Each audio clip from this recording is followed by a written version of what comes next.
duk wani abu da ka san kana so ka yi nasara a kan shi ko kuma ka mallaki wannan abu, to ka sani cewa wannan abu ko kuma wannan nasarar ba za ka taɓa samunta ta sauƙi ba. Dole ne akwai ƙalubale a gabanka da yawa da za ka fuskanta. Sai ka tashi tsaye, ka jajirce tukunna. Babu jarabawar da ta kai rayuwa wahala.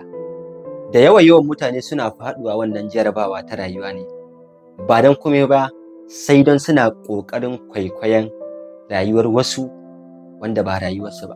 Bayan sun manta da cewa kowane ɗan adam da muke kallo a cikin duniyar nan, akwai yanayin yadda tsarin rayuwarsa take tafiya. Yadda na wancan yake tafiya ba haka na haka yake tafiya ba. To dole ne ka tafi a yadda tsarin rayuwarka ya zo maka da shi, ba wai ka tsaya kana kallon rayuwar wani ba ka ce a haka za ka tafi.